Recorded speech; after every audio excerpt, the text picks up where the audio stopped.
రోజు వరకు మన కుటుంబానికి కేసీఆర్ కవితకైనా హరీష్ రావుకైనా కేటీఆర్కైనా వాళ్ళందరికీ ఎవరి ద్వారా గుర్తింపు వచ్చింది? కేసీఆర్ ద్వారా. కేసీఆర్ లేకుంటే కవిత ఎక్కడుంది? అది ఒక కుటుంబంలో ఆధిపత్య పోరు కాస్త బయటకు వచ్చి పార్టీ పెట్టింది.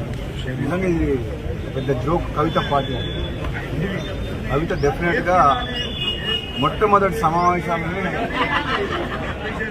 ఒక ఆడకూతురు ఆడపిల్లకు తండ్రి అంటే ఎంత ప్రేమ ఉండాలి. ముఖ్యంగా తండ్రికి కూతురు అంటే అంతే ప్రేమ ఉంటుంది, కూతుర్లకు కూడా తండ్రి అంటే అంతే ప్రేమ ఉంటుంది. ఆయన ఒక ఉద్యమకారుడు. కేసీఆర్ తెలంగాణ రాష్ట్ర ఏర్పాటులో కృషి చేసిన వ్యక్తి.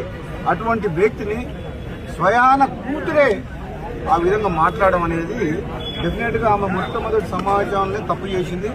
దాంతోనే తెలంగాణ ప్రజలందరూ కూడా ఆలోచించుకుంటారు ఏమని. తండ్రిని గౌరవించుకోలేని మనిషి ప్రజలకు తల్లి ఎట్లయితుంది? ఏదైతే నేను తీవ్రంగా బాధతో చెప్తాను. చాలా తప్పు మాట్లాడింది కవిత. నీకు మీ అన్నతోడు కోపం ఉండొచ్చు, నీకు అధికారం కావాలనే ఆశ ఉండొచ్చు, అంతేగాని దానికోసం నువ్వు ఫైట్ చేసి తప్పు లేదు. కానీ నువ్వు మీ సొంత కన్న తండ్రినే ఆ మాట అనడం, నీవేదో చేస్తా తెలంగాణలో అని అంటే నువ్వు ఎవరు నమ్ముతావు? నేను అసలు యాక్చువల్గా క్లారిటీ లేదు ఇంతవరకు. మాత్రం లిక్కర్ కుంభకోణంలో క్లీన్ చిట్ ఎక్కడొచ్చింది? మద్యం కుంభకోణం విషయంలో కోర్టు ఇంకా పెండింగ్లే ఉన్నది. దానికి మంచి ఆధారాలు ఉన్నాయి. ఇప్పటికిప్పుడే మొత్తం తెలంగాణ ఉద్ధరిస్తున్నాయి. తెలంగాణ సంగతి తర్వాత కానీ మేము చాలా మంది నువ్వు తీసుకునేటోళ్ళు. కానీ ఫస్ట్ నువ్వు ఆ కేసులకి ఎట్లా బయటపడుతూ అది తీసుకో ఫస్ట్. అది ఇంకా కేసు కూలం కాలేదు. నిజంగా ఈ రాజకీయ పార్టీ పెట్టడం అంటే అంతకుముందు గతంలో ఒకసారి కేసీఆర్ అన్నట్టు పార్టీ పెట్టడం అంటే పాండవ పెట్టినట్టు అయిపోయింది.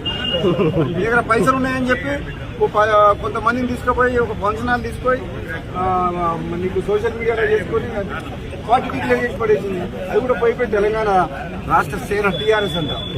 ఎంత తెలివిగా ఆ పేరును వాడుకొని ఏదో కొన్ని సీట్లు మాట్లాడుకొని మళ్ళీ రేపు పొద్దున ఏదైనా గెలిచి రాజకీయ లబ్ధి కోసం ప్రయత్నం చేసింది తప్పితే కవిత వల్ల ఏమి ఊరు లేవదు,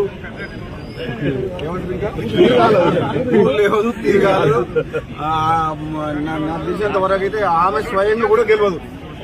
ఆమె పార్టీ సంగతి వదిలిపెట్టు, సొంతంగా ఆమె పోటీ చేసిన నియోజకవర్గంలో కూడా డిపాజిట్ కూడా రాదు కవితకు. ఎందుకంటే ఆ మర్యాద పోగొట్టుకుంది. ఫస్ట్ మీటింగ్లో తండ్రిని కేసీఆర్ లాంటి వ్యక్తిని తిట్టి ఆమె ఉన్న మర్యాద పోగొట్టుకుంది.